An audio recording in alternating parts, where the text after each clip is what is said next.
Ciao.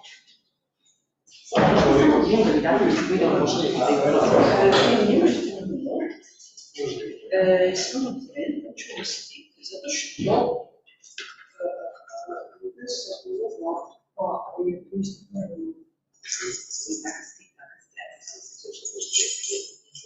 Sono quasi te,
Very happy to welcome to our peace conference Marina Sabkovic, I'm assistant professor at the Sydney.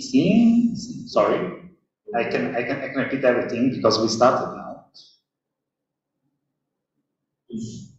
Okay, I'm back. So we are very happy to welcome at our peace conference Marina Sabkovic, an assistant professor at Singidunum University in Belgrade since 2016.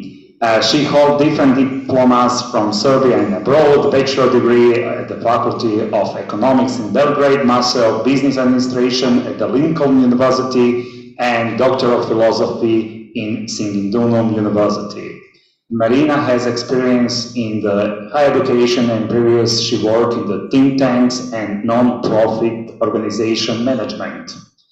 She will talk today on the studying outcomes for peace, justice, and strong institutions, student competencies map.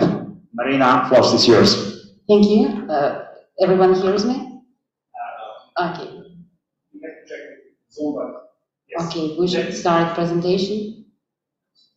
Okay, hello everyone. Thank you for the invitation, and I'm so glad to be here. Actually, topics on this conference are really, yes, different, but this one will be much more dedicated to some everyday issues. Because I've been a student career center director for eight years, so this is something I'm doing. I'm working on student competencies and more concrete student competencies that are useful outside of academy, because not all are. But if we speak about this great issue and very important, we have to speak about everyday life. When we speak about peace, justice, and strong institutions, of course, we speak about SDG 16.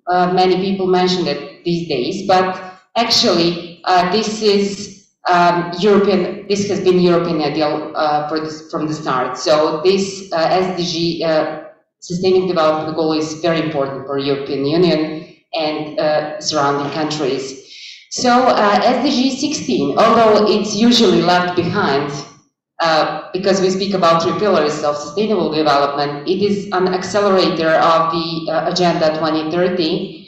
And actually, human rights are central point of achieving SDG 16, and also human rights are one of the main principles of the Agenda 2030. So it's really well connected, and we should always bear it in mind. Of course, SDG 16 is very interconnected with other sustainable development goals like gender equality, education, decent work and economic development, economic inequality, etc. So there is not much time to speak about it, but hopefully some papers will be written on the topic later on. So it's very horizontal SDG, and it should not be left behind, as it usually is on development projects we're working on. It's the only topic, or it's not a topic at all. So that's what we are speaking about today. It's also enforcement mechanism for the Agenda 2030. So this background is really important to speak about the relevance of student competencies in this area. Of course, when we speak about universities, usually we say we think about research and development, about unique innovations, and about that social outreach. But actually, okay, we can go on. I know it's mine. Okay, I'm sorry, I lost it. It works. We're speaking about social outreach, but what is the main point of universities, and of course the research and development? It's educating young people. So I'm always coming back to that topic, and I've just listed all the I will not read all the goals, sub-goals of SDG 16, but actually I'll come back to universities.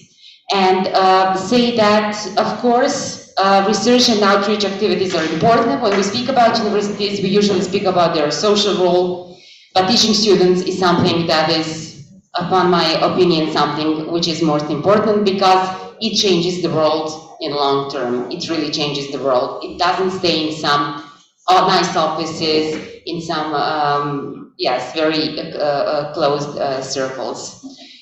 Of course, when we speak about student education, we speak not only about their career perspective, we speak about some positive externalities and spillovers that they create in a wider society.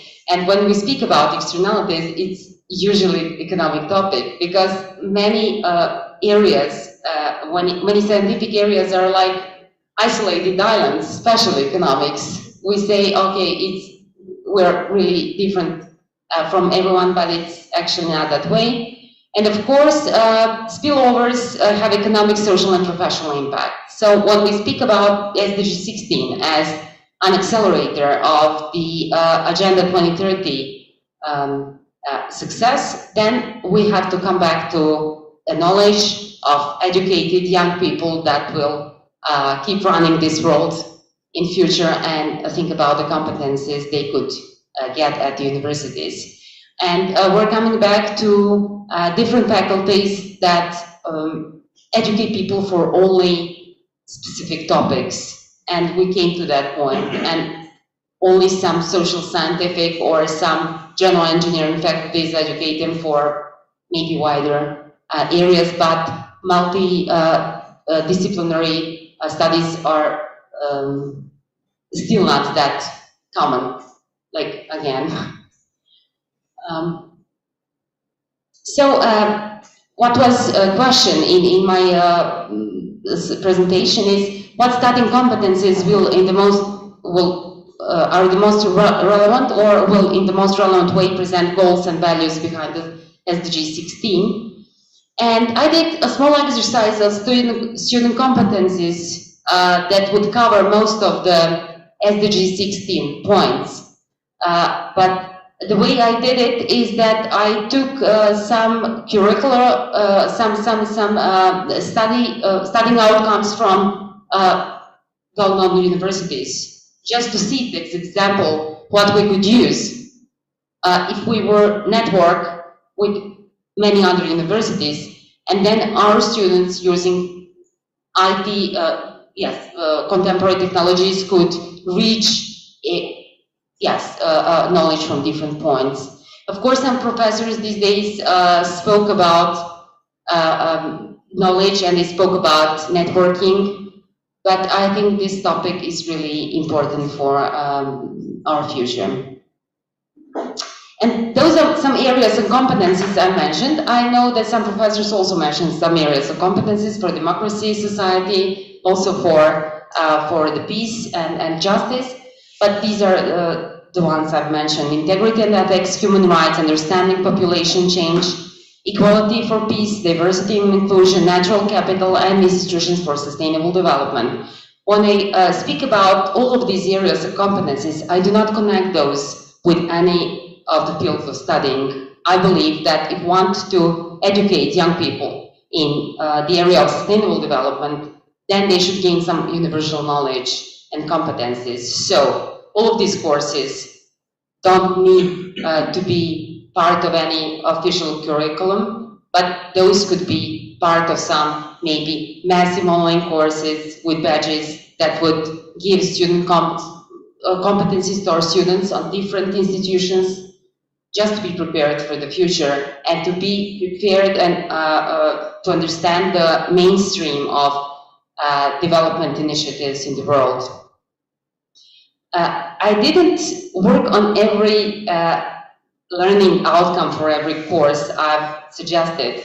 I just wanted to show examples that could be useful to work on this further and maybe to have some joint project to develop it well with experts from different fields, because as a career center director, I used to work with professors from really different fields. Well, I'm not the smartest person in the room and more.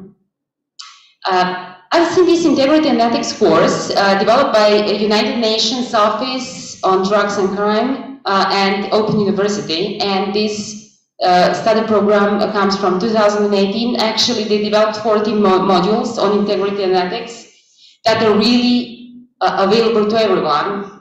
Those are free of charge and anyone could use those. So I took some of their learning outcomes just to make a new course of those 14 models, because I believe that, well, those are really going in deep, but actually I didn't do that. So understand and define the concept of integrity and ethics, understand the ideas of values, ethics, and morality in a multicultural context, and they have really developed that level of practical understanding of ethics and integrity, which is something new to me. Because usually we speak about theory when we speak about those things, but now we have really fresh point of view when we speak about our own values and how it goes out and fights with values of other people and what is right, what is wrong, and it's really interesting. So that was my reference to the course. They critically assess the relationship between theory and practice, understand the relationship between ethics and society, define and give examples of ethical leadership, which is extremely important these days. When we speak about young people, we speak about leadership because some of them, especially after studying, we want to see as leaders. So, of course, ethical leadership would be a really important competence they should have. Understand leaders' ethical responsibilities and correctly define basic gender concepts, because gender issue is also a horizontal issue in all of the activities we should do in the future. A human rights course, of course, it's in the center. I didn't want to work on this really in deep because it's so universal, and I think the group of people should define it further. Of course, Agenda 2030, as I understood this should be a bunch of courses within some platform for massive online courses. So this would be one of those. Of course, all of those really well connected to peace, justice, and generally Agenda 2030. Understanding population change. This topic is really important for peace, as we understood these days. And of course, our dear colleague from Rome Club are also very interested for the topic of understanding population change. So yes, it should be really well connected to peace and to SDG 16 in general. I will give you some concluding remarks. As I told you, I'm really practically oriented, teaching economics, human resources, managerial economics, so very well based in science, but generally working on development projects regionally and internationally. So I believe that a massive online course with badges, with modules on this topic, as I understood it, and with the courses I've proposed, maybe a bit differentiated, could be a really added value for our students as future leaders who should understand peace, diversity, and understand where the planet is going in the future, and where we should make it go. So, of course, I see university networks as points of sharing knowledge, values, and goals, but I mentioned in my abstract, I see university as a really classical academia that should also make available general and universal competencies that are really not strictly connected to economics or to IT or to a specific area of engineering and so on. I had to study again sociology after I finished economics for a master's degree, just to understand what's going on with the world, because nobody explained it during my economic studies. And then I saw that it was so wrong, everything I've learned of studying for 4 years. So these are my contact information. Please feel free to contact me, maybe to connect with me on LinkedIn. And maybe we could speak about, I'm really terrible in this. Nobody told me. Okay, let's go back to areas of competence, because I was speaking and you were really watching and I didn't change my... so I speak about the courses, and we have this integrity and ethics. I've mentioned presentation. Open University developed it with UN agency, and then human rights course, understanding population change, and I also mentioned Rome Club, and finally concluding remarks. Yes. So of course my contact information. So I hope you will get also my presentation, and maybe it could be some starting point for joint activities in the future. Again, I apologize. I didn't follow the presentation. Maybe I had some better place in the room to see what's going on. Okay.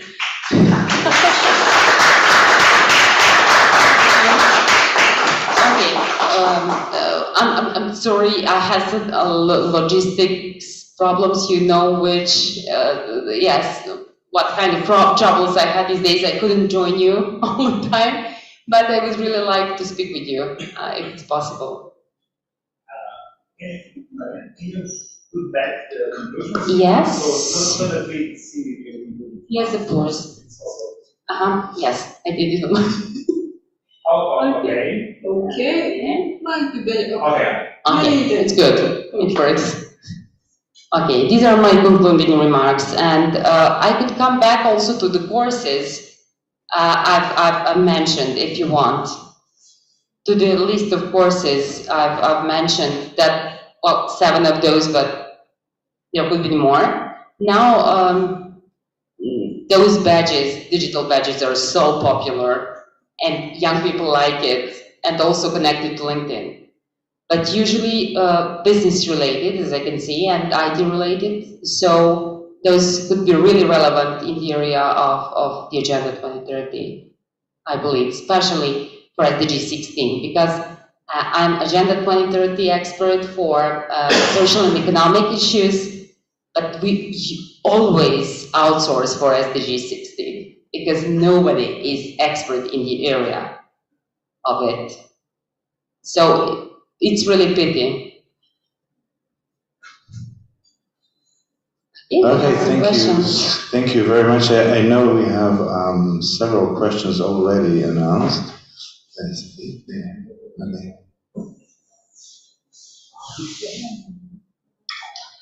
So Tomislav here, thank you for this wonderful and important talk.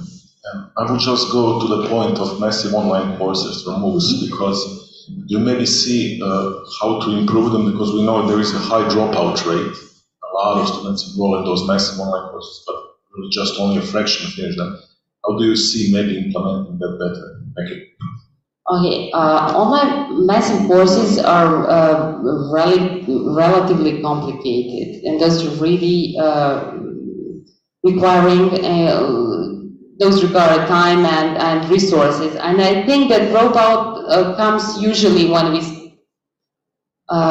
speak about discussions, and then in the first lectures you have many people trying to discuss, and later on it becomes not that intensive. But I believe that if professors really involve themselves, working with students, with some group of students, and motivating them to go through some modules, it could be one professor or someone from Career Center Development or any other contact point that is really dedicated, the dropout would really decrease in those situations.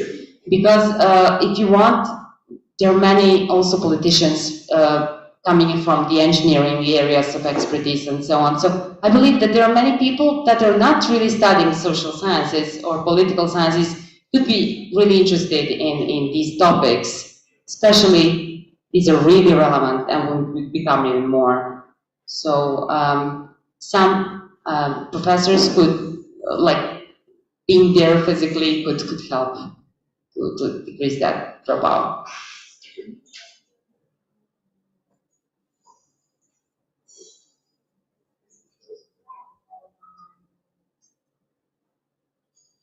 The second question was very similar to the first one. So it was already answered. Do we have any more questions? Okay. Can I ask you? Can I ask just very briefly a similar question I asked one of the colleagues before, but you weren't here. From your perspective, are the universities even able to influence populations outside of their buildings, to put it symbolically? And if so, how would they be able to do it? How would they do it?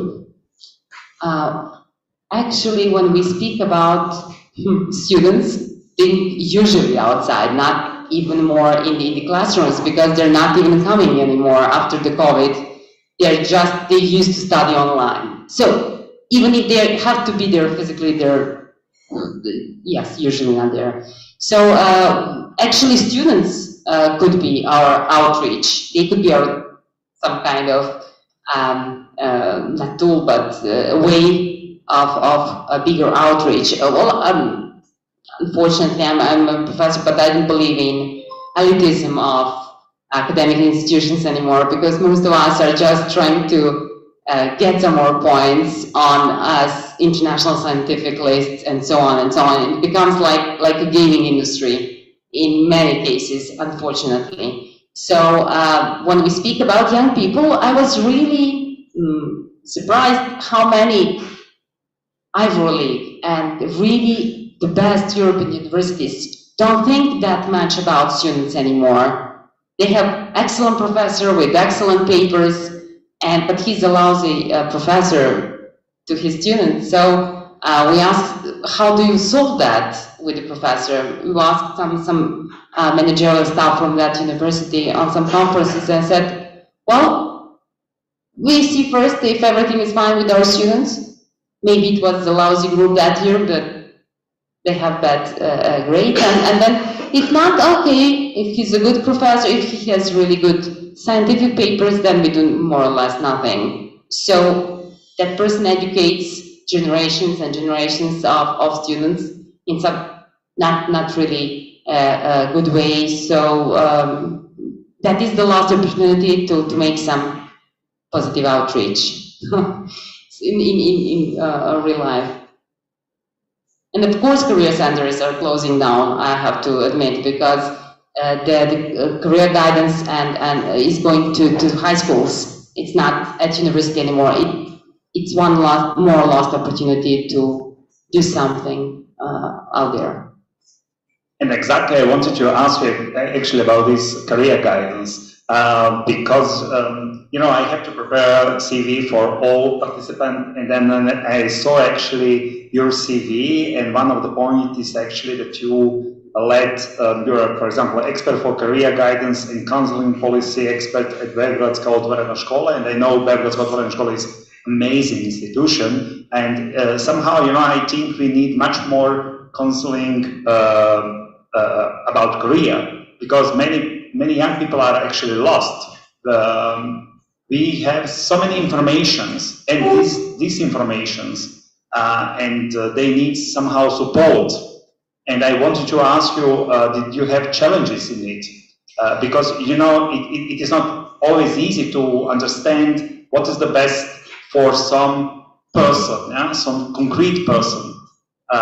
Did you have challenges with it? Well, there are two things to say. First thing is, it's never too late until the last time leaves your office. So I'm really positive related to that. The second point, the only people that you're not able to help are people with psychological troubles. So you have to send them to some other experts. But in general, those are like sponges, like young people. It's really wonderful in how many ways you can help them to do something with their lives. Sometimes it's motivation to finish some courses, to get their diploma. They were lost in some moment of their academic career in that point. And on the other side, you have people that have private challenges. You have people that don't know where to go after the studies. You have people who lost themselves on wrong university or faculty. So actually, it was really interesting. I've heard that Catholic priest that is really famous in Serbia. I've worked for Caritas many times and moderated some of their conference this year. And that Mr. Said that young people are in the worst situation, the most difficult situation, because they're on the bridge. They're not children anymore. They're not protected, and they're not empowered people, grown up, able to deal with the troubles. So we have to help them to go successfully from that bridge they're standing on, and maybe some of those will stay there forever, like in their heads, in their souls. And maybe it's the best metaphor I've ever heard. It's actually they're on the bridge. There's so many ways you can help them to go on the other side. And if they become empowered and you help them to grow up, to take their first job, to take their first big success in life, then they could be empowered to do so many other things on their own. It's just first thing to make them empowered that you should help them with. So, well, I spoke with my family several days ago. I've had a student that finished IT. He was a really good Java developer, but he couldn't find his first job. He had just an internship. It's really difficult to find, as a junior, to find your first job. Later on, it's really easy, but to find it. He worked as a waiter in family restaurant for a year and a half. He couldn't find a job, and he wanted to quit just to go to run family restaurant. And then I told him for some, it was some really, not that, it didn't look that interesting, that career opportunity, job opportunity, but he got opportunity to go to Milano to finish his internship, and he left there because they wanted to bring him back to Belgrade to work for them, but he was too good, and he stayed in Italy forever, like it was 5 years ago. So one day he wanted to work in a family, and he was just passing by my office, and he came in without any specific interest. He just told me what was his problem, and then the opportunity came up. And I did nothing, but his life is wonderful now. No, I think only you have actually the feeling you didn't support him maybe enough, but actually you supported him. You know, I think sometimes it's, you know, this one sentence enough, or even no words. You know, only some. You know, in my life, the best advices I get from people, you know, in the places you didn't expect it, and they influence on you, you know, without to think on that. So in your position, I'm sure you influence to young people, and this is great. If we can conclude this lecture, if it's something necessary, okay. If it's not, thank you, dear Marina, for your inspiring lecture and great discussion, especially for your advices how to improve educational system and how to implement SDG 16 in educational system. Thank you, dear Marina, once again.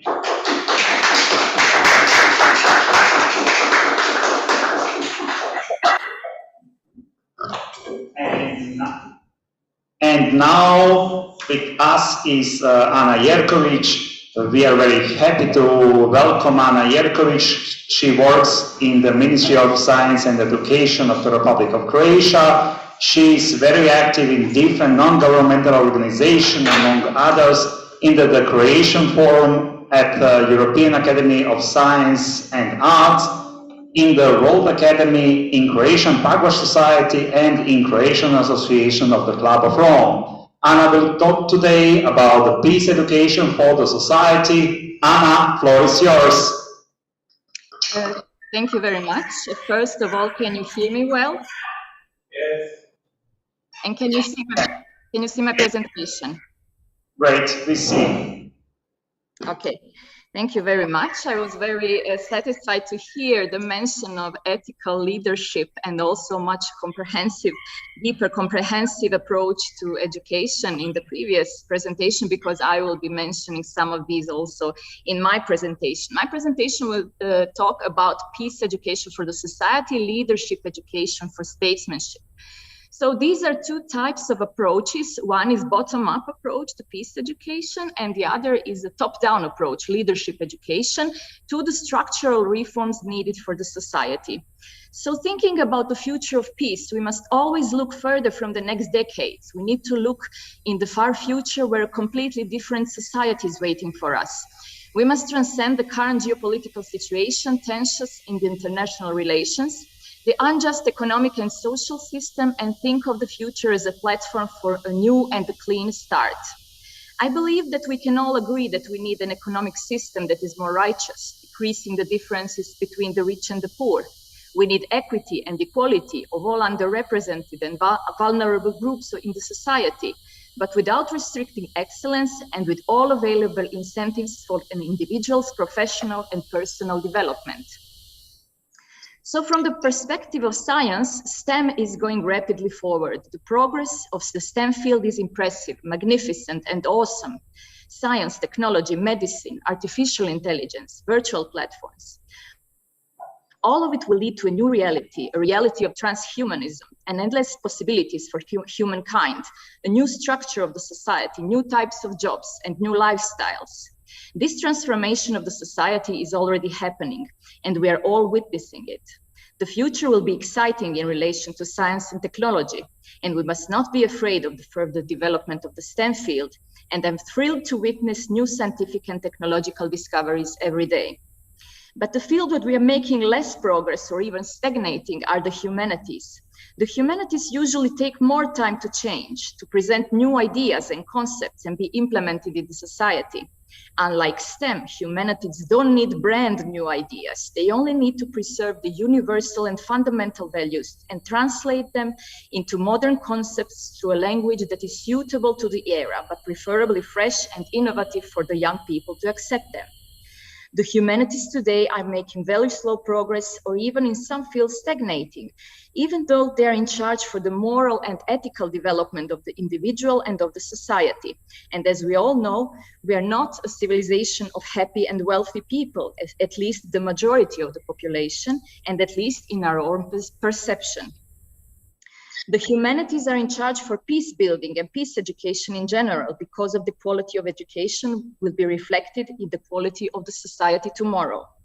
So basically, the future of peace lies in the hands of the scholars, teachers, and authorities in the fields of humanities and social sciences. But where are these scholars and philosophers today? Who are the role models of today's young people? Are they prominent masters of thought, scientists, idealists, or are they entrepreneurs, influencers, politicians? The latest achievements in the field of humanities are human rights awareness, bioethics, citizenship education, empathy and nonviolence, tolerance of diversity, gender and LGBTQ equality, environmental responsibility, communication skills, disarmament. Within the European Union, the educational policies apply above all inclusion, equity and equality, mobility, multiculturalism, lifelong learning, recognition of informal and non-formal learning through micro-credential, and so on. Moreover, these trends are in line with other global educational trends, and through online platforms, education today is accessible to all. And this is a benefit of the modern age that if we look 100 years back, we realize this is a significant change and that knowledge accessible to all is an irreversible civilization milestone. But thanks to STEM, that is technology. 100 years ago, the only sources of knowledge were accessible educational institutions, and the source of information were accessible media, mostly newspapers and television that could be controlled and manipulated. Today, in the globalized and interconnected world, we can get both education and information from the internet with a global outreach. And the media today is significantly different and more powerful than ever. But this change didn't bring us peace. Namely, the future of peace lies in our ability for conflict solving and conflict preventing, and that is above all self-management under the jurisdiction of the humanities. The history of humankind is a history of conflicts. There was no era or period in history where there was no war in the world. There was no golden age where humankind lived in overall peace and harmony. Although crisis in many cases stimulates growth, new concepts and structures, it is the type of learning through the trial-error system and not through conscious change. Even now in the world, there are more than 20 larger and smaller wars and armed conflicts ongoing, like we see in this depiction. Of course, we as a Western-centered society are mostly interested and concerned about the conflicts in our own neighborhood. And thus we don't know much. I dare to say that we don't even care much about other conflicts in the world, which have not a direct impact on us. Is it just? Is it a cosmopolitan approach? That is the question. Moreover, even if there were no wars and looking beyond the current issues, there are many conflicts existing in the society that will remain unsolved in the future for the next generations. One of the most emphasized in socioeconomic discourses is the issue of the economic inequalities, the gap between the rich and poor, how to tackle redistribution of wealth, and how to strengthen the middle class. In other words, how to tackle the non-human face of capitalism. This economic conflict will exist as long as capitalism exists in this current form. The system is not egalitarian, it is competitive, and thus requires and emphasizes differences. Competitiveness does not imply empathy and equality, but it fosters excellence and accumulation of capital, no matter the cost. The ideal system would, of course, be meritocracy, but then we come to the fundamental question, what is merit? And does every individual have the same rights in the society? The second, and I dare say eternal conflict exists between science and religion. Science will always have the power to discover the truth, and religion will always have influence over the masses. In the search for truth, you can't beat science, but you can't also disregard the spiritual realm. Therefore, a tool for bridging this gap is philosophy, a discipline that requires critical thinking, contemplation, dialogue, and depth. Through dialogue and openness, flexibility, and transdisciplinarity, high science will come closer to the spiritual and psychological realm and vice versa. As Einstein argued in his famous saying, science without religion is lame, religion without science is blind. Another conflict exists between the need for control and the need for freedom, which is crucial for a functional society. Too much control leads to tyranny, and too much freedom would bring us back to the state of nature, and according to Hobbes, we are not ready to live without laws, states, and borders.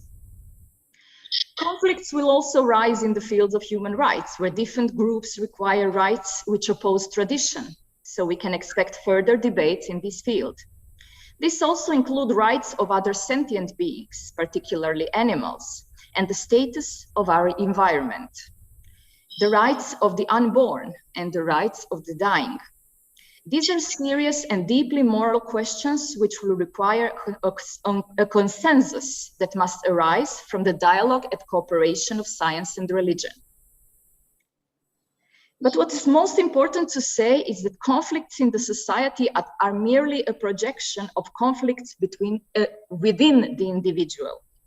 An individual with inner trauma projects the conflict into their closest environment, into the circle of friends, partners, colleagues, family, and even, if influential and powerful, on large groups. The deeper the inner conflict, the bigger the projection into the environment. So educating young people for introspection and working with inner conflicts will help the individual to raise the individual consciousness, consequently to raise the collective consciousness, which will help the society to heal and the world to move towards peace and harmony. The current educational system is good, but not optimal.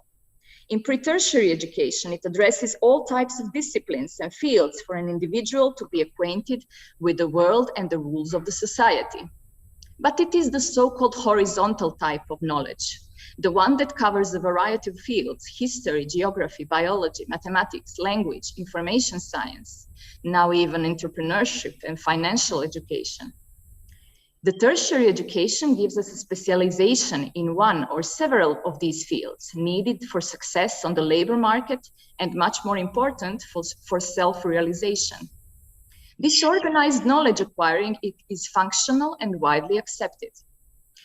But what we need more is a vertical type of education as a complementary process. The education of the human nature, the one that goes deep within the individual and teaches us to work with our inner conflicts, both educating the mind and educating the heart, as Aristotle said. This type of knowledge existed throughout the past, and we can find elements of it scattered around the faculties of philosophy, psychology, peace studies, ethics, and religious education. The true question is, what is the true purpose of education? Why do we need education? And of course, why do we need both of the previous mentioned types of education? In my opinion, the role of education should be to create conscious individuals. I think this is the most important task of the education of the future. The task to create leaders, philosophers, idealists, creative innovators. Conscious individuals despite of their nationality, religion, race, gender. Individuals who can distinguish good from bad, truth from fake, who can be aware of the consequences of all of their deeds, words, feelings, and thoughts. The future of peace thus lies in the hands of the scholars that are in charge for the fields of humanities, ethics, psychology, philosophy, and transdisciplinary approach to science, and what is most important, the study of human nature. It is equally important for the society as a whole, but also for leaders. Now let us go back in time to ancient Egypt. As we know, Egypt was a monarchy. The monarch was the head of the government, the supreme military commander, but also a religious leader, a hierophant, the one who is introduced in the mysteries of the human nature, the laws of nature, the laws of the universe.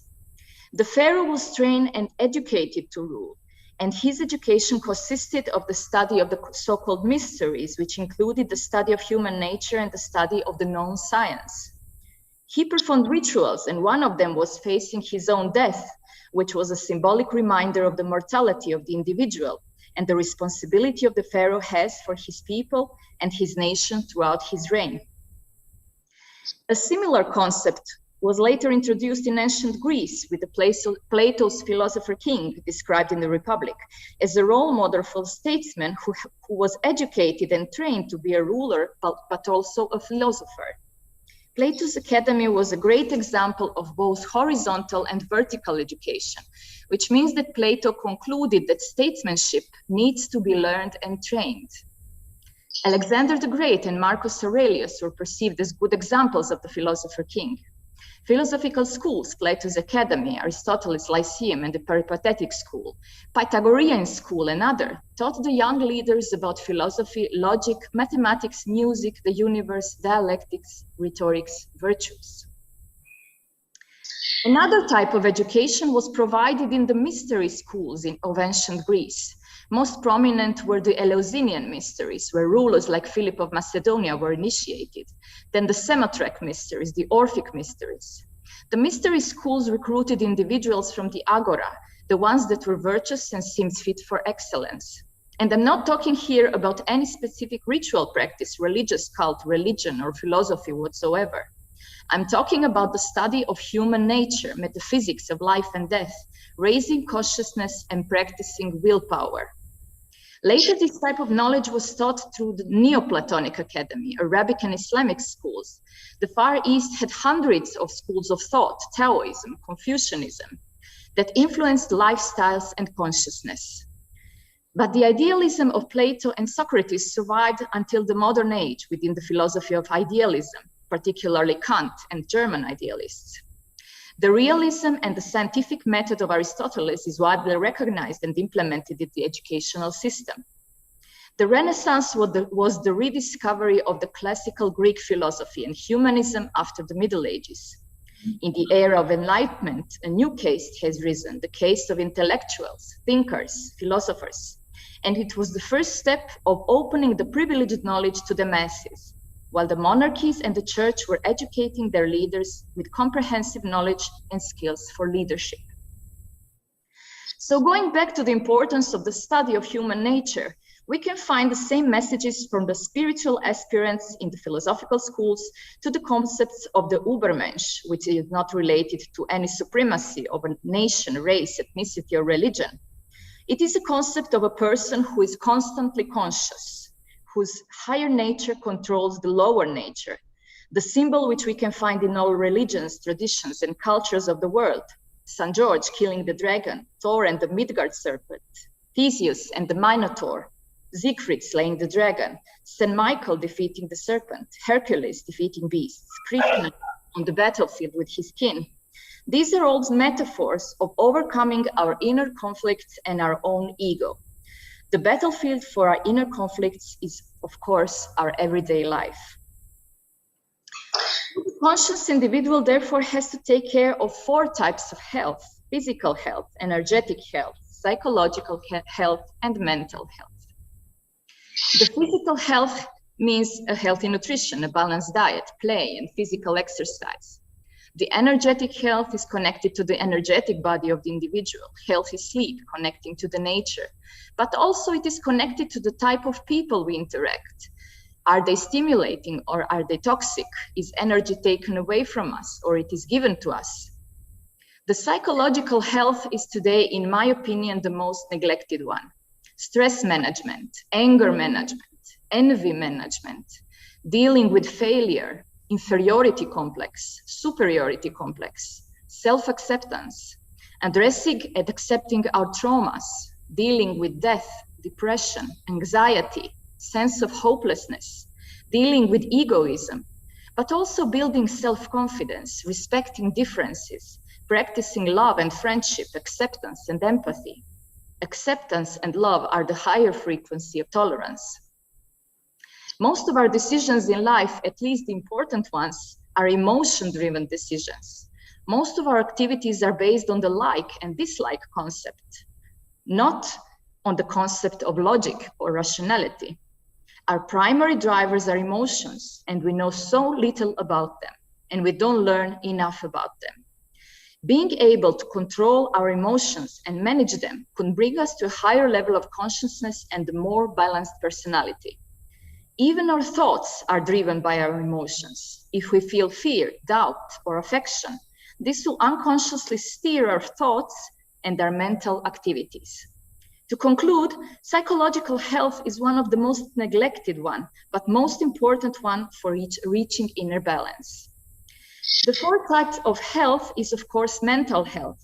The type of content we consume every day through the media, through social networks, through our peers, friends, acquaintances. The critical thinking, the logic filter of our mind, our ability to distinguish right from wrong, truth from fake, the ideas we are nurturing and feeding or speaking about. Mental health is also very much neglected in our society and in our educational system. It can be fostered by reading, music, meditation, creating noble and sublime ideas, talking about peace, love, acceptance, reducing toxic and negative mental contact and information. This is, of course, only applicable for people not studying or researching these types of content. There are even higher levels of human skills that are more latent, like intuition, inspiration, and others. But practically, this is training our willpower, being able to control our overall and comprehensive behavior, which includes our physical body, our energy, our psychological state, and our mental activities. And this is one of the most important tasks of the individual. It is not an easy task, as it may seem. It is a very difficult and heavy task. That means that the life of an individual who strives to be a conscious individual is a life of constant consciousness through active willpower. This means we have to be conscious of our deeds, words, emotions, and thoughts all the time until it becomes a habit and until we become masters of our very own human nature. Consciousness is not enough. We need willpower to overcome our weaknesses and strengthen our virtues. I see the future of peace in the future of education in creating this type of individuals. Educated through the study of human nature, health education, active citizenship, practical psychology, and philosophy. And this is the true core of peace education.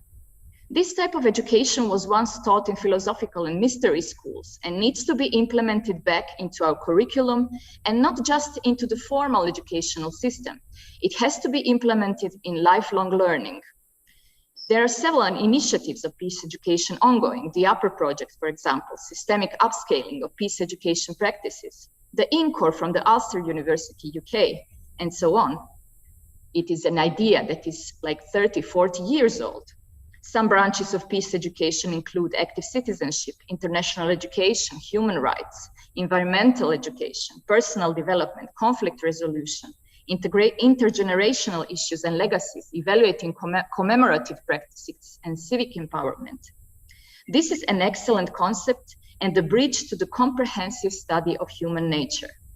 I firmly believe introducing peace education in our educational system and also in our lifelong learning is the best way to create healthy individuals who are consequently create healthy interpersonal relations and a healthy society, a just socioeconomic system, a righteous and functional political system, a civilization of freedom, equality, empathy, peace, cooperation, justice, and development. On the other hand, until we reach this kind of society, we will have to rely on our leaders, the leaders and statesmen who are in charge for the structural reforms of our society. Statesmanship should also be learned, as we mentioned before, because the decisions of the statesmen affect thousands, even millions of people. So it shouldn't be a matter of chance who are the leaders of states, nations, religions. Contemporary leadership, of course, includes all aspects of peace education and of human nature, alongside with other leadership skills. There are several types of leadership education today, not related to particular statesmanship though. Here arises the question, are all people potential leaders? Does leadership require talent or can be learned? The answer is, of course, both. Every single person can be a leader in some particular field, whether it is science, art, crafts, industry, economics, law, religion, politics. But not all people are fit for being statesmen. Leadership education should include a broader scope of subjects, including lessons learned from history, decision-making, managing large systems, political theory, economics of sustainable development, social justice, human security, ethics, rhetorics, empathy, world citizenship, diplomacy, to mention a few. Leading a nation, even a small one, is a very responsible and serious task, and it should not be accessible to uneducated people because it could lead to fatal disasters as we witnessed in the past. On the other hand, education is not enough, but the awareness, courage, ethics, and willpower to make structural changes for the benefit of the people is a priority. But we should also bear in mind that as all people are created equal, not every person is at the same level of consciousness. It all depends on the environment, upbringing, access to education, talents, the openness of the society, and many other factors. Just like people, even states are at a different collective level of consciousness. We can't expect every entity to develop the same way or with the same speed across the globe. The only important thing is that each individual and each entity develops and improves with time, no matter how small the steps are. And the leaders and statesmen could be political philosophers, as Plato suggested, with a broad and holistic education for this important duty. In line with the economic and political system and global developments, but with a high consciousness and an awareness of the consequences of their words, deeds, feelings, and thoughts. To conclude, the education of the future should include peace education as a bottom-up approach and leadership education as a top-bottom approach to structural changes in the society. It should be a continuous process of deeply transforming the individual and mastering our own human nature. We will still not be able to master our environment, climate change and natural disasters, or even world wars, nuclear wars, or other atrocities that may happen. But this is an investment in the future of peace. Once the arms race stops and the world leaders decide to sit at the same table and solve problems with diplomacy, this is an investment for the future, and for the next generations, to make our society and our environment a medium for creativity, prosperity, noble ideas, and above all, a peaceful coexistence. Thank you very much.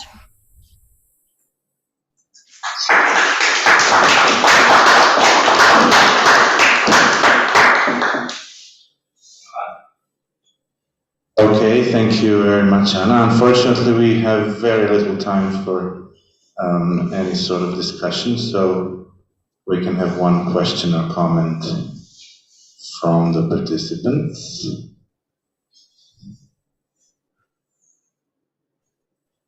I have something very simple. Hey, greetings. Very often in the most autocratic regimes, the people that are brought up from their families, their successors very often get the best education one could possibly get, with the best personal teachers they can get, with trainings in all kind of areas, but still they end up ruling ruthlessly for their entire life, and then they do the same with their successors. So how come, how would you explain this? Yeah. Well, it depends what is the best possible education that you mentioned. I think the study of human nature is something that is really important, because if you know yourself, if you know in all philosophical schools and also in the Delphi temple, it is said, know thyself. So you have to know your own nature. If you know your own nature, if you know your own conflicts, that if you solve them, if you work on them, if you raise your consciousness about your ego, about your destructive behavior, then you won't be ruining your entire environment. So I think this is the study of human nature, the study of ourselves. This is the one, the psychological depth. That is the important education, that it has to be complementary with the things that you just said. So the best possible education that they can get. So I think this one, this vertical one that considers our fears, our inferiority complex, our superiority complex, our traumas, our self-acceptance, our place in the society. I think these are the questions that we should really ask an individual or work with an individual. So this is an individual approach, basically, but I think there is nothing more important than this. We can see in this room where all of you are, each of you has an internal conflict which projects in the environment, or has, I don't know, some kind of ego, or thinks, I don't know, this or that. So I think if we all look within ourselves and if we work with our fears, with our conflicts, with our traumas, everything that we got from our genes or from our childhood or from our, I don't know, any type of negative events in our lives. So if we work with this type of behavior, so this is basically behavioral studies, the psychology. I think this is the most important education. And this is where peace will come as a consequence.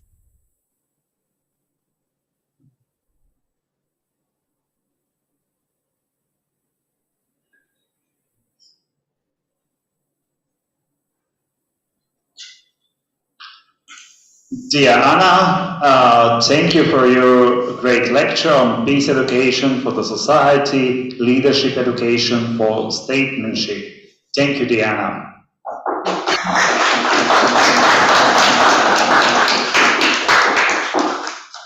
Please you can stay with us with the next lecture. And the next lecture, we are very delighted to have with us Father Vedrano Buccina, the Commissioner for Ecumenism and Interreligious Relations, Orthodox Old Catholic Province of St. Christopher, Old Catholic Patriarchy, Rijeka, Croatia. Vedrano Buccina is a political scientist and theologist from Croatia. He is a PhD candidate at the University of Regensburg, Germany. His academic work is based on religion and politics. He focuses mainly on the Balkans, Mediterranean, Middle East, Caucasus, and Central Asia. He is occasionally teaching at various Croatian universities and has participated in international seminars, conferences, and academic events. As a priest in the Orthodox All Catholic Church and as the secretary of the Archbishop, Vedran is also active in religion-based peace-building, reconciliation, and conflict prevention resolution, participating in activities in countries such as Bosnia and Herzegovina, Kosovo, and Macedonia, as well in the Middle East in cooperation with the International Religious Institute in Qom, Iran. Today, Vedran will speak about religious peace building, forgotten part of making peace. Vedran, floor is yours. Thank you very much. I'm very glad to be here. Also, it would be better if I would be in person, but I am on Erasmus project. I'm facilitating it, so that's why I'm not there. I also am double present here because of some issues that I have. So please stay. You look at the slideshow. It is better than just from beginning. I think we all see it now. Yes. Okay. Great. So thank you. And yes, I'm working in this field for quite a number of years.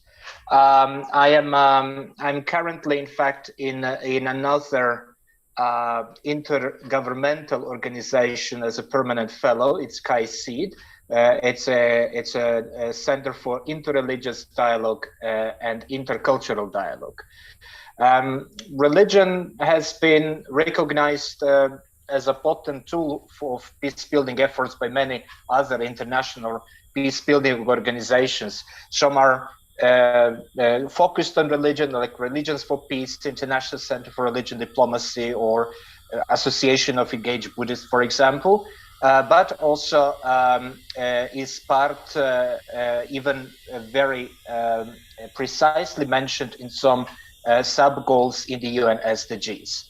The reason for it is simply understood as more than 80% of the world's population believe in some kind of supernatural being. They are describing themselves as religious. This self-identification is connected to religious creeds, to ideas, institutions, actors, who furthermore shaped societies in history and continue to shape it today, in a balance between the secular and post-secular world. In many world areas, religion frames the meaning of this world and everything that a human being does in it. While we may, in some way, use interchangeably spirituality and religion, the focus is on religion as a set of beliefs, teachings, institutional frameworks, customs, and behaviors. And I cannot stress these five more because if we don't consider it as such system, we will always fail to understand religion in its entirety. It is essential to consider and include these traits in any peace-building process. Traditionally, it has been done through the concept of intercultural, inter-worldview, and interreligious dialogue. And dialogue itself is a way of taking the energy of our differences and channeling it towards something that has never been created before. It lifts us out of polarization and integrated common sense, and is thereby a means for accessing the intelligence and coordinate power of groups of people. The interreligious dialogue is defined as a dialogue where the participants come from different religious backgrounds and gather to talk from their explicitly stated cultural identity lenses to create a better understanding of certain challenges. And the IRD is part of conflict transformation, as it aims to transform the conflict from a competitive relationship into a cooperative one, based on religious concepts and values. But what is important here is relationship. It goes beyond secular ideas of societal progress and gives an opportunity to stakeholders to learn about their and others' deepest beliefs and fears at the level where a real reconciliation may take place. The focus on IRD, so interreligious dialogue, is important because the dialogue is a transformative peace-building method. It is a safe space for people to surface their assumptions and question their previous viewpoints. The potential of IRD is to build relationships, raise awareness, and contribute to resolving conflicts without advocacy, consultation, debate, or negotiation. It is useful to apply this in any context because it teaches how to distinguish between the dialogue as an engaging learning process and various other kinds of communication that have other aims. And you can see among these nice people also me. In a post-conflict society, traumas run deep. Realization of loss oftentimes leads to suppression of grief and opens the door to anger, need for justice and revenge, ending in good versus evil narrative. Albeit difficult, we need to strive to accept the reality of the loss and reflect so that we find the root causes while acknowledging the enemy's story and facing our own shortcomings. When we are able to memorialize and commit to take risks by starting a dialogue from tolerance and engagement, we have the opportunity to forgive and establish restorative justice that gives a possibility of reconciliation. Of course, all this is quite a generational thing. It's not very fast. In IRD case, we do not talk only about reaching an ethnic, national, or political goal, but we are opening space for very personal feelings that make up our religious identity, such as compassion, trust, hope, healing, sense of a community and diversity, a will to reach on to the other side. It is in fact in itself a spiritual exercise, and active participants in it have a strong motive for such dialogue based on their religious identity and deep understanding of it. For example, the Women Believers Association, part of the Interreligious Council of Bosnia and Herzegovina, gathers believers from all three sides in the 1990s conflict and emphasizes their traumas and perseverance during and after the war. By employing understanding and compassion for women who were raped and whose families were killed, they overcame the ethnic and religious divides and formed a safe space where they can trust each other and heal their traumas. Based on their work, the Interreligious Council made first ever guidebook for clerics how to approach and support women victims of war crimes. When approaching IRD in practice, there are a few points where this dialogue ceases to be a dialogue and becomes a debate or discussion. One is the exclusion tendency, where participant in the dialogue believes that only their belief is true and other beliefs are wrong or misleading, and they're motivated to proselytize and convert. On the other pole of exclusivism is syncretism, where the main approach is to focus on similarities and unify them into one new religion. Both exclusivism and syncretism are the main ways how some stakeholders spoil the IRD. As an antidote to them, pluralism emerges as a method to go beyond listening to others' doctrine and considers the importance of faith by focusing on ethical concepts between religion and within religion. Pluralism is not just a diversity of religion and of tolerance of different religions, but rather is the commitment to engage in meaningful conversation and respond to what is being said in form of action. For example, after a devastating tsunami hit Japan in 2011, a will to cooperate between Buddhist monks and Christian priests and to help the victims led to substantial theological and dialogical consequences. They never have done this before. So the Japanese case shows how important constant learning is even for the clergy and monks. Essential skills of listening are unavoidable in a dialogue process, as through listening we learn and understand. There are two models of IRD, the harmony model and conflict and differences model. The former focuses on similarities, ritualistic and ceremonial content, building personal social relations, learning, avoiding any contentious or political matters.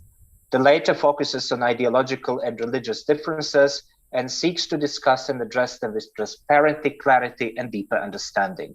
It is a political, practical, confrontational, and inclusive method. I would not go much into this. I would just say that the Harmony model is usually focused on social issues of common interest, such as environment, common citizenship, civic education, family, economic development, even some harder topics like racial discrimination and so on. But the conflict and differences model is, in my opinion, it focuses on points of tension and possibly conflict, and it may be both used for overcoming the conflict and beginning to integrate the society towards a sustainable, positive peace. But on the other hand, it can also be a tricky thing, because if the society is not ready for this, it might even get more polarization. Two other ways to dialogue are the dialogue of life and theological dialogue. Dialogue of life offers opportunities to talk about life topics such as, again, family and education, economic development, racial discrimination, biases. Contains popular activities such as, for example, concerts, and youth exchanges, women groups, etc. Theological dialogue clarifies sources and norms and discovers terminology of different religious traditions, and clarifies the similarities and differences among participants, and understands the different theological perspectives that inform the ethics, practices, and beliefs of others.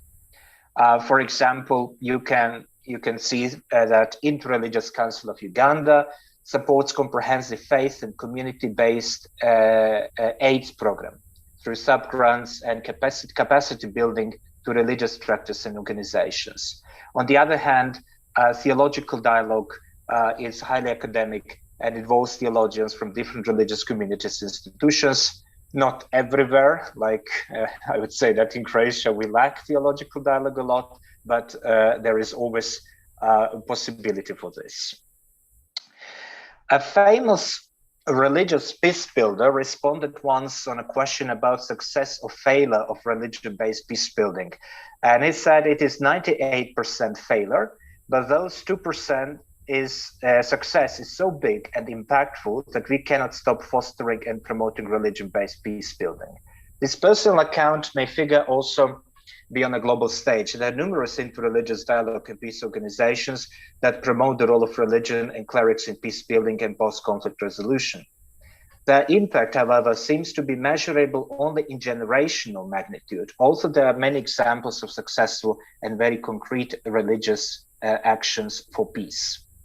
I would also say that many interreligious organizations employ the spiritual approach to reach most local levels. And this can be done by finding similarities among people and sharing the beauty of creation and existence through harmonious relationship. If the community achieved a substantial level of dialogue, then issues that separate people can be discussed. So dialogue of life in local settings, and also with local clerics to learn more about theological reason for such a dialogue would be, in my opinion, the best approach in all these topics. I often am a bit sarcastic, and I say that if you gather all the leading religious leaders and peace builders, and when they gather and they hug and kiss, you can get only COVID. So if you do not do these things, I mean, if you don't reach local levels, it may be only on an ideal level. Listening and learning are paramount for conflict transformation. The topic of cooperation in that case is not so much important. The main goal is to establish a new and better relationship. Only through new kinds of relationship can we transform a negative conflict to durable, positive peace. Thank you.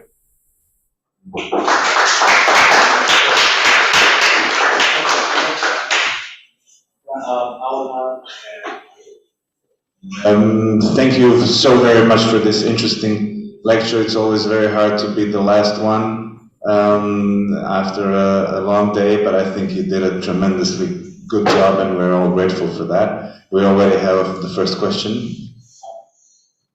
Yeah, thank you for your presentation. I really like the normative part that you had when you talk how actually should be and how it could be and the potential that religion as such has. However, I would also be very curious if you could tell us something more from the retrospective side of things. What was the actual role of religion in the Balkan conflicts, starting from Kosovo, Serbia, Bosnia and Herzegovina, and Croatia? What kind of role they played in reconciliation and peace building? Thank you.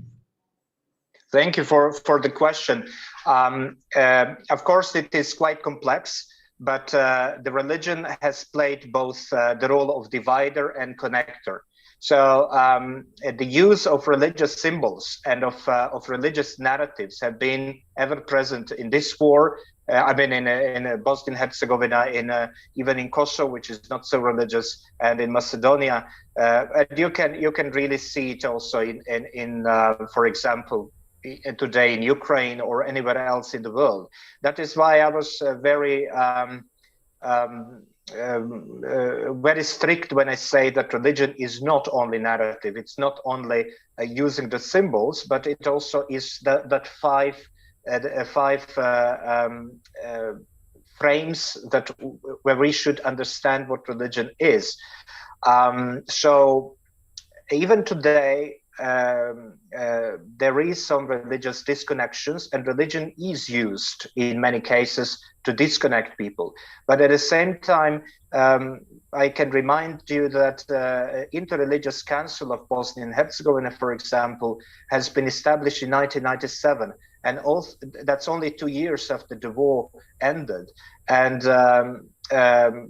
And it, despite many challenges, both structural, financial challenges, but also challenges from spoilers who are working from within the interreligious dialogue concept, but they are working because they want to convert, or they want to be syncretist, or they want just this dialogue not to happen.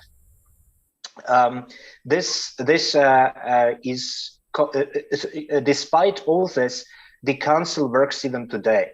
So I think that impact is not really easy to see still today, because I think that at least the generation should pass to understand if it's going somewhere or not. For example, in Macedonia, where I also worked quite much last year, I can say that my feeling is very negative. So they just do not engage in local levels at all.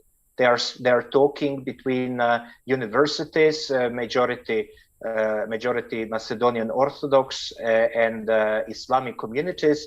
They just talk through the universities, neglecting the presence of evangelical and Jewish communities, which are historically present there, also Roman Catholic community, and they do not reach out to local parishes where people should be aware of such initiatives, because tomorrow we might have another conflict. And I will just illustrate it with one particular case.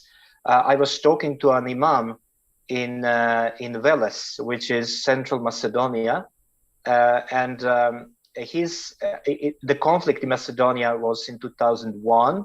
It was an ethnic conflict between Albanians and Macedonians.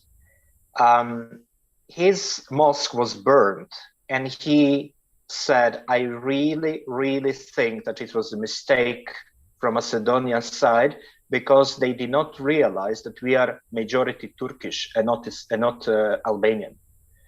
And in the end, it happened that Macedonians rebuilt the mosque and said, like, we didn't mean to burn any Islamic place for prayer. That's fine to have it, but we wanted to revenge for some Macedonians who died from Albanian forces.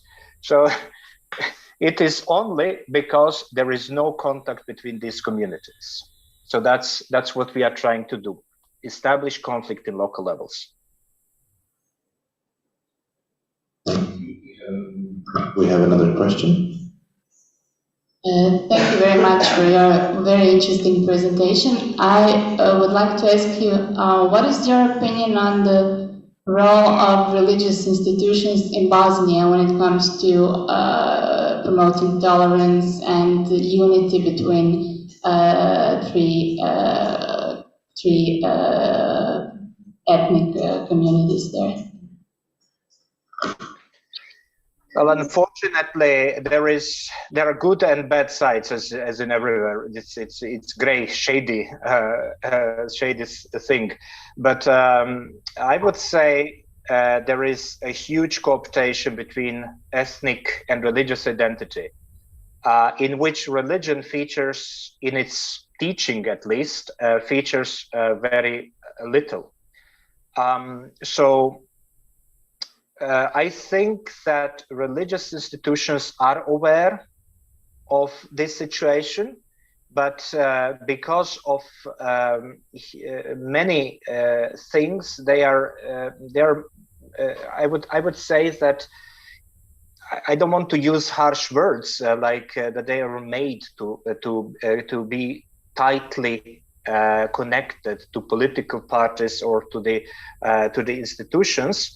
But in a way they are, because there is no law on restitution of church property and religious property.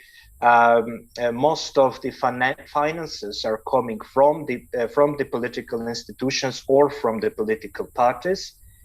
And to survive, they opted not to find new funds or to connect to some other institutions in the world, but to be loyal to their ethnic and maybe political biases.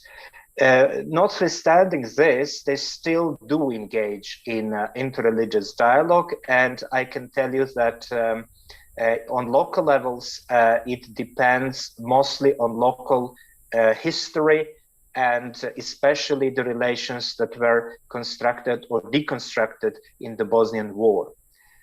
For example, I can tell you that cases of Zenica, Foča, Tuzla, Bugojno are very excellent examples how religious communities can unite people.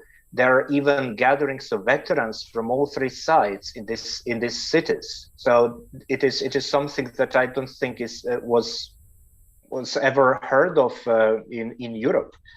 Maybe in some other places, but I have never heard about it in Europe.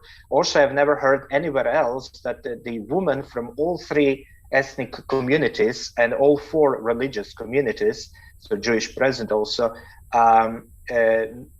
gave the clerics and religious institutions a manual to understand how to deal with women who were raped or who lost their husbands and sons, who were wounded in the war, who were veterans of the war, and so on. There are some other places in Bosnia which do not have this position or level of success, mainly because mostly majority representative of a religious community is basically a spoiler. He just do not want to cooperate.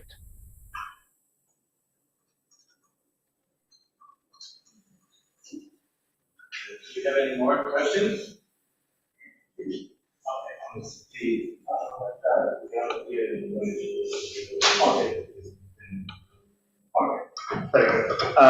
Okay, Veteran Goran is here. So first of all, thank you once again for this inspiring speech. I know that you are really hard working on the interreligious dialogue. And when we are talking, as Nikolina already asked you about the situation in Bosnia and Herzegovina, can you tell us something, how we can improve interreligious dialogue? Because, as you said, it is actually something like forgotten part of making peace. And I truly believe that diplomatic skills of the church leaders should be much, much, much on higher level than of diplomat of the state. So what we can do, what they can do, and maybe what we miss. Because, you know, when we see situation, for example, now in Kosovo and Serbia border, the situation escalates in a couple of seconds. When we are looking now newspaper, we can see actually what's happening in Taiwan, and or Pelosi will come or not come. You know, we are really, you know, in the front of the next World War. We hope not, but it is option, open option. What do you think? It is possible that the religious leader can do something more? Somehow we need more religious leader between us in our societies to lead us, to give example, and good example, not wrong, of course. As we know, in some cases like Myanmar or Sri Lanka or yeah? We know different cases, but we are asking actually for the good cases, the positive peace leader. Thank you. Thank you. Of course, that religious leaders can and should have much more prominent role.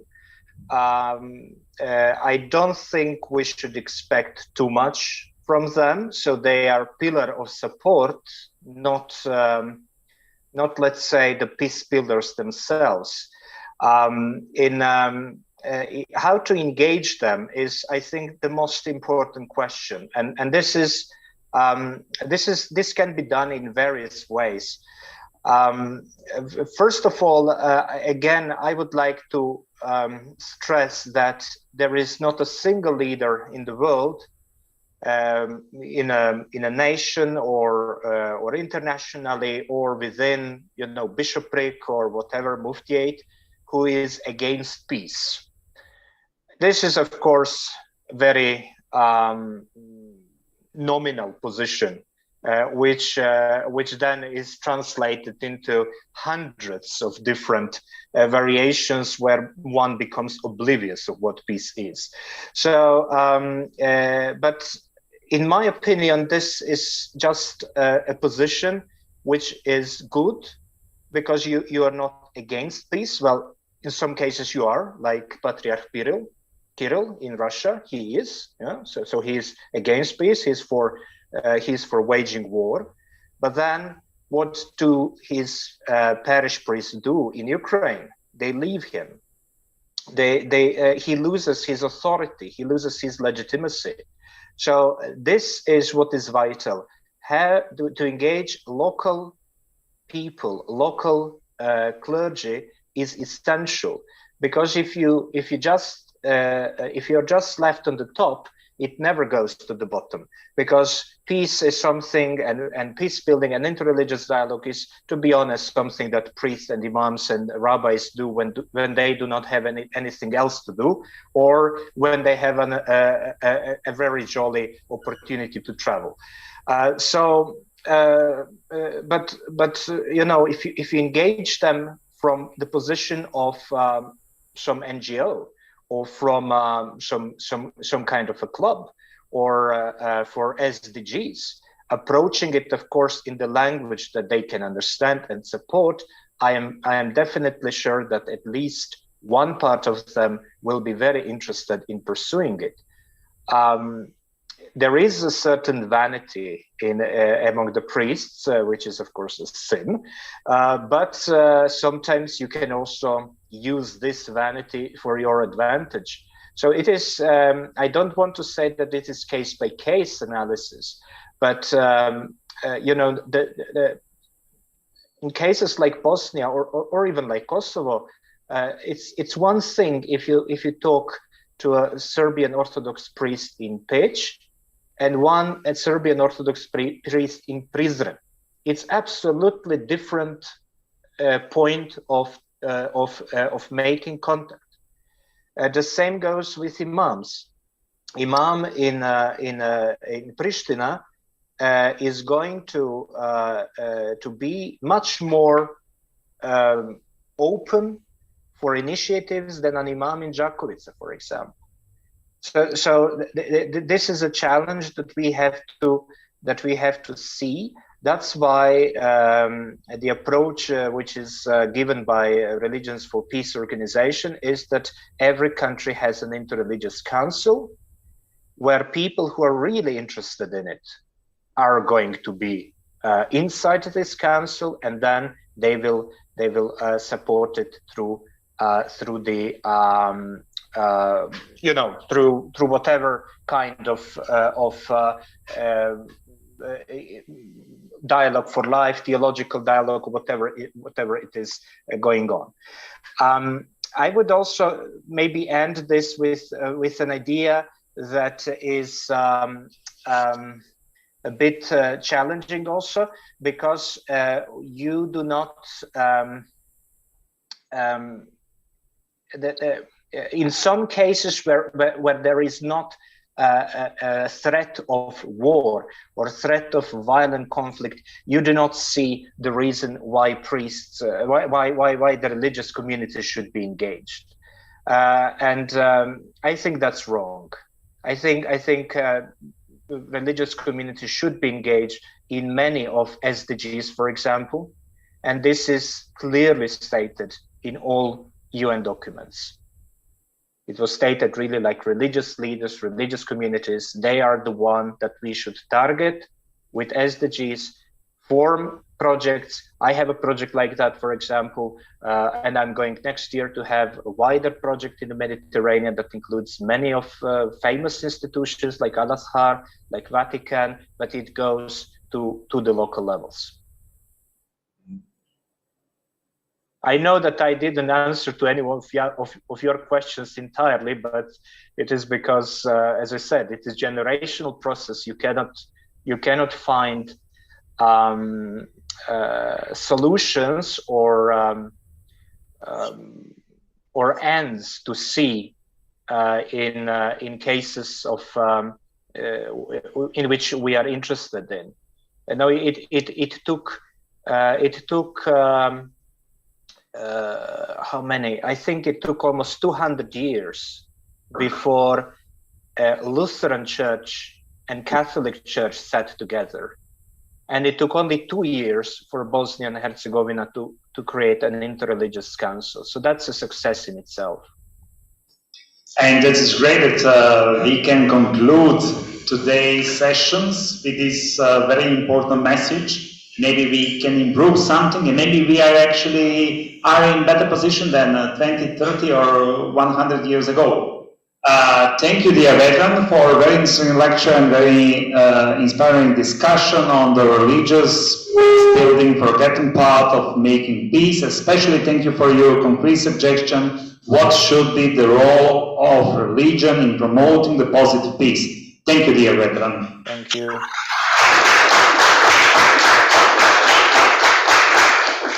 And now we are going to the beach. It is really pity you are not with us. He's really not anymore with us. He's really not with us. Okay. Now